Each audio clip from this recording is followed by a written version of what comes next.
Now, delighted to welcome to the studio the #1 ranked heavyweight in the country, Niall Kennedy. You're very welcome. Thanks a million. Thanks for popping in. We have much to discuss. It's a busy week, obviously, a busy Saturday in Las Vegas and a busy Saturday in Gorey, if that's not too strange a link. No, well, it's probably the first time that link has ever been made, anyway.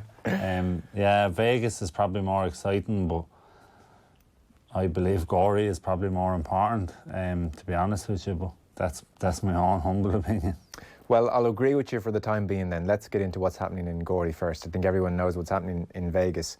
There is a Headspace initiative. So in Gorey Boxing Club on Saturday for 24 hours, no less, there is the fight against suicide. And as I understand it, this is an endurance event of sorts with a punching bag, I suppose symbolically as much as anything, to stand in solidarity with those who are battling with depression or mental illness of any kind on a daily basis.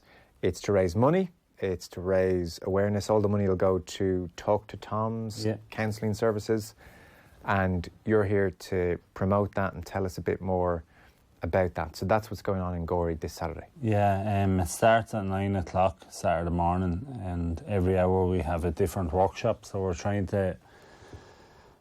My initial thinking on it was that I would have a 24-hour sportathon, but that doesn't get everyone. You know, there's a lot of people don't play sport. A lot of people are into the arts and music and drama and stuff like that. So I went and I got in contact with Talk to Tom, which is a local charity at home, and it was founded, believe it or not, through a young fella, Tom Flaherty, God rest him, killed himself, and it got founded that way through suicide awareness, more or less. And this Saturday was just, they had they were looking for a launching pad for this new website, Gorey.ie, sorry. And I had contacted them. I had been contacted by 3 young fellas over Christmas, suffering a little bit, under a tiny bit of pressure and from at home, and not your typical kids that you would expect. So I said, right, feck it, I may do something about this, try and sort something out. So I got in contact with Talk to Tom. As it is at the minute, I have a tiny bit of clout. I'm still boxing, so I can get onto yourselves and other people to get involved. John Kavanagh done a message of support towards the event and stuff. So Pascal and a couple of lads are coming down from the gym as well. So it's just to sort of raise awareness of the charity, and not only of the charity, this new website, Gorey.ie, it's still in production, it's not fully up and running yet, but this will save lives, and I'm very confident about that. I'm very proud to be associated with it. It's going to have practical advice in relation to questions that you need to ask. If you're suffering a little bit yourself, there'll be little keys and tips that you can do. There'll be contact numbers. Talk to Tom is a fully registered charity. All the funds that are raised go towards counsellors for kids in the area, and you know, it's a fantastic thing. I was diagnosed a number of years ago with bipolar, so I think that when I went public about that, I think that's sort of why a couple of the younger people maybe contact me if they're under a little bit of pressure. So I just thought this was I had to do something after having so many over Christmas contact me, and Talk to Tom are looking for a launch pad for this. So hopefully Saturday will. It's about raising funds for the charity, yes, but that's completely secondary. It's more about raising awareness of Gorey.ie. And like I said a second ago, I'm convinced this website will save lives. When it comes to bipolar, the most high-profile person I know is Stephen Fry, and he wasn't diagnosed until he was 37. Very intelligent man, very clued-in man. I was surprised he hadn't been diagnosed with this until he was 37 years of age. That's quite late. And he was saying, I'd never even heard the word before. For the first time I had the diagnosis, it explained to me the massive highs and the miserable lows that I lived with all my life. So the highs and the lows. Yeah. That is about as in-depth an understanding as I have of bipolar. It's someone who has massive highs, massive lows. What made you think you had an issue, and when did bipolar enter your vernacular, say? I was very lucky. I am very lucky. My doctor is a family friend, and I suppose he noticed dips constantly maybe, but there will be a history maybe of depression in my family, but nothing crazy, you know, nothing mental bad or anything like that. But I lost my best friend when I was 19. Very close, he would have been like a brother to me, Colin Bulger, and I suffered fairly bad with it at the time. How did he pass away? He committed suicide. So Shock? no, unfortunately, I'd love to say it was, but rewind these 16 years dead now, God rest him, and that conversation 16 years ago was nearly, you changed the subject straight away as opposed to trying to look for help. And that's a lot of the reason around this headspace Gorey.ie. It's to learn how to ask the questions, to learn how to, if someone does disclose something that they're suicidal or they're having suicide thoughts, that you take it serious. Well, it would have been difficult for you at a certain age. Yeah, I was young, and listen, mental health wasn't talked about as much back then. So, but Colin passed away, and I hope you don't beat yourself up over that. No, I did for a long time, but no, I don't now, thank God. But yes, long story short, Colin passed away a couple of years after, more or less to the same date. Another friend killed himself, and I was finding myself in peaks and troughs. I was finding myself lashing out in other ways, whether it be drinking to excess. I got myself suspended from hurling and football. Anyone in Wexford will probably remember that. I was decent enough at both, but I just was going off the rails altogether. I was very lucky. My doctor noticed this. Like I said, he's a family friend, Brian O'Doherty, and he got me to a psychiatrist.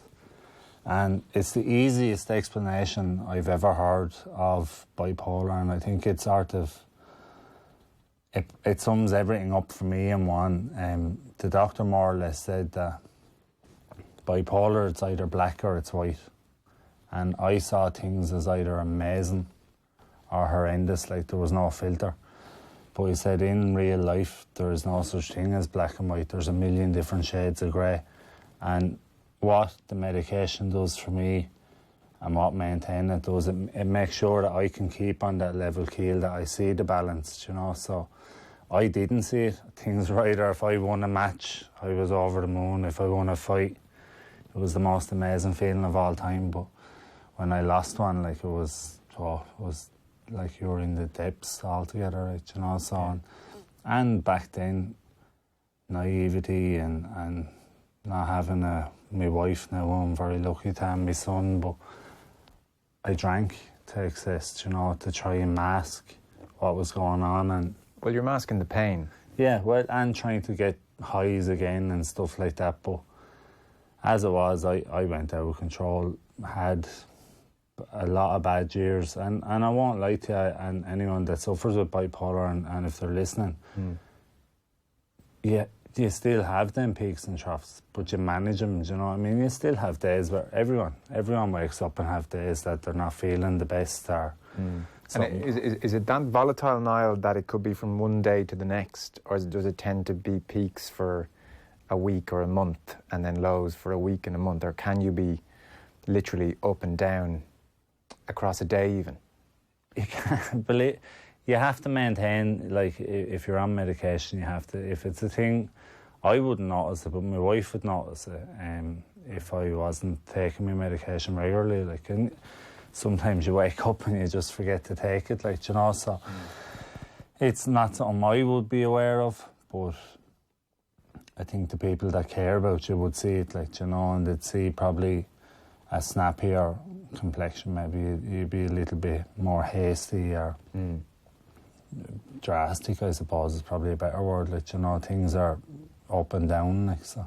I mean, there's always that kind of impossible nature-nurture debate, and whether your circumstances shape you more than your genetics or vice versa. Had you always been that way? Did you even feel as a kid something's off here, or does something happen along the way which sets you down that different path and the anger and the lashing out? The anger now, I won't say it was a common thing that would be very, like, I wouldn't, it would have been in matches as, you know, a frustration. Opposed to walking down the street. Yeah, it wasn't a complete tug. But, look, done things that I wouldn't be proud of, you know, done things that I'm very ashamed of back then to people that I cared about. But, sort of to answer your question, it will be, it's manageable. Everything is manageable. And as I was growing up, if I was to probably describe myself, I would have been a very deep thinker. Do you know what I mean? I would have taken things very... I seemed to be made captain of most of the teams I'd ever play on because I took it so personally and took it so seriously. I could never understand anyone playing a match and not wanting to die to win. Do you know? So, looking back now, they were probably telltale signs then. You know, as a child, I was to shoulder the responsibility. I couldn't, even at 16, playing for Nevena, playing senior hurling or senior football, I couldn't understand how grown men weren't willing to die to win a match, like, you know. And it just, the balance, there was no balance there, you know. And so I'm just very lucky that I have that now. Yeah. And so it was your doctor, your family friend, spotting the pattern maybe and saying, let's investigate this a bit. And that was the key moment for you. Look, that man saved my life, and there's no, because I was spiraling. I wouldn't even say spiraling. I still managed to fluke myself into the guards through all this, like, you know. So right. It was, on the face of it, in some respects, life was okay. Yeah, to the outside world, everything was fine, like, you know, and no one would have been aware of it, like. So I was just very lucky that he spotted it. My sister, who I'd be extremely close to, spotted it, and they got me the help I needed. But like that, I still have to maintain that, you know, and it's a thing. It's a balance that I have to make sure my medication is right. And this is one of the reasons behind Headspace as well, is that we find activities that make us happy. Do you know what I mean? That I'm boxing, I'm 35, I'm probably never going to be a world champion. Don't say that to Pascal and he'll be disappointed, but I probably won't ever be a world champion. But I love it, and it keeps me healthy, and, well, touch wood, it keeps me healthy, but I love it, and it's good for my head. The training, everything about it is good for my head, you know. So I'll stay at it as long as my body allows me, which is slowing down a tiny bit, but so you find something that you love, whether it be art, whether it be playing a guitar. I was in America now, I am dragging on now, but I was in America. Drag away. I was in America, one of my first fights over there, and I'd have a nice belief in religions, you know. I'm very comfortable with it and happy with it and strong in my beliefs, but if you believed in a budgie and it made you feel better, I'd be delighted for you, you know. Your belief is your belief, it's nothing to do with me, and it'd be rude of me to be otherwise. So I was talking to this man, he was driving me to a weigh-in, and I remember him saying, we were talking about our religious beliefs or however we ended up into it. It was a very deep conversation for a drive, but we're talking away about it anyway, and I, like what I said to yourself there, I had a strong belief, and he had said that he had and then lost it, and he went, but he was refining it again and was falling back in love with the church and his belief. Now, it wasn't a Catholic thing or whatever, but it was his belief, and I was just there. Yeah, look, I said, if you believed, we were driving down to Connecticut, which is sort of Indian Reserve, the whole place, right? So we pulled into this garage, and there was a big falcon carved out of timber or something. I said, listen, if that falcon made you happy, I'd be delighted for you. That's the main thing. And as the car reversed out, then I'll never forget, the number plate of the car was Sacred Heart. So I just tapped him and I said, but look, things like that happen for a reason as well, you know. So look, there's loads, whatever makes you happy, whether it be religion, whether it be art, whether it be crafts, whether it be fighting in a ring, whether it's football, whatever it is, just do it. Yes. Just, try and give yourself that smile. The things that you talk about there, that kind of almost extreme conscientiousness as a kid, taking the matches seriously and even getting into a deep conversation with your driver in Connecticut, it all speaks of a sensitive soul as well. Like you're taking I don't know. things on board. But when you have young lads ringing you around Gorey, it's a terribly upsetting thought, isn't it? Like, we all know what's going on. Of course we do. The suicide rate in this country and across the world is Insane. is awful. But to have young lads ringing you in a tough spot, I'd say is a jarring moment. It's not something that happens every day, and your heart goes out to them, and you must. That's obviously part of this drive at Gorey Boxing Club on Saturday. Almost when you're confronted with the personal face of it, and you talk about your friend who suffered as well. But like those young lads, obviously pretty desperate to be reaching out and looking for help. Yeah. Look, I don't think that any of the three over Christmas would have hurt themselves, I believe, but I don't know that. I couldn't swear to that, but there was no mention of that. But they were just concerned about how they were feeling and things going on. But Yes. It's brilliant for me now that I can push people on through this. Like, I don't take ownership of it, and I sort of did with Colin, and I suffered a long time. Yeah. Because he had mentioned stuff to me and I pushed it off, do you know what I mean? Talked about football or talked about anything instead of talking about it. But now there is that wonderful charity Talk to Tom in the town. I lost a very close friend last year to leukemia. Tough time, very hard, and a lot of his close friends were under pressure, and I put a couple in contact with Talk to Tom, and they really helped, They got him the help and support they needed. And, we all, life isn't easy, and there's no one going to say it is. But if we can help each other, and I suppose this week it's fairly prevalent to say it, but being kind is so important. If we can be kind to people, and I love Gorey, and I love Gorey people, and I'm very patriotic about my town. So if I can help someone in my town, I would love to, Yeah. Well, listen, the best of luck with it. So what's the website again, Niall, that you want to promote? It's headspacegorey.ie, and like I said, it's not fully finished. It's in production at the minute, but it will, if you're looking for anything, there's a good bit on that. And then Talk to Tom.ie have a massive amount as well. And just like the name of the website is headspacegorey.ie, but they're doing fantastic work in Belfast. They're doing fantastic work all around the country. So it's a utility anyone can use. Do you know what I mean? Go on to it wherever you are. If you're struggling a little bit, anything at all, not even if you're struggling, if your friends are struggling and you're worried about them, go on to it. There's just practical advice on it, and I'd be like I said, I'm very proud to be associated. Yeah, well, good on you, because it's not easy to come out and talk about it. If you're just tuning in, we're talking to Niall Kennedy, who's also, as well as doing all this, the #1 ranked heavyweight in the country. Around the time, 4 a.m, when you're in the midst of this charity run in Gorey, there'll be a rather big fight over in Vegas. Yeah. I'm sure you're looking forward to that as well. We were just chatting before we went on air there. You were saying you've changed your mind about how this is going to go a couple of times at this stage. I'd say I've changed it 3 times since the car park to here even.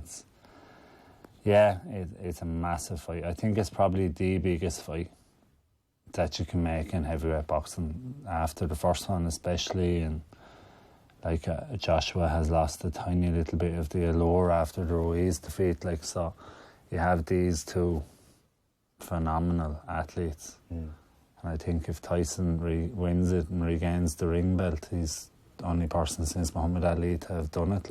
So yeah, it's an insane fight. Yeah, high stakes. What about yourself? I know you were fighting Devin Vargas in Boston. Your first defeat as a pro. Yeah. You turned pro in 2015. I think this was your 15th fight. So have you got a fight upcoming that you're planning for, or where are you this year? What's the plan this year now? Plan is to get back winning the 14th of March in Boston and Right. get momentum going again, get back. The fight with Vargas went the way it went, and obviously it'd be lovely to get him again to correct the wrong, but that doesn't always happen, so I've put that to back in my head anyway. March the 14th is the target now. We have an opponent, but certain things haven't been tied down, so I can't mention him, but he's a very decent opponent, very credible. On paper, probably a lot stronger than Vargas was, so I'll have to have my game face on, but camp is going really well. I was just sparring, thank God there's no videos, but I was just sparring before this with Tommy McCarthy, came down from Belfast and gave me great work, and sparring has been going very well. I've been over with John Phillips in SPG, helping him out as well, so yeah, look, if both fights aren't won in training, so it's about performing on the 14th now, and Okay. I'm 35, I need to get there and do it now. Good man. Well, listen, come in and chat to us around the time of that fight, will you? And we'll Perfect, give it a yeah. push as well. Great having you in. The best of luck on Saturday. Again, the fight against suicide in Gorey Boxing Club this Saturday, 24 hours. Niall Kennedy, thanks so much, Niall. Perfect.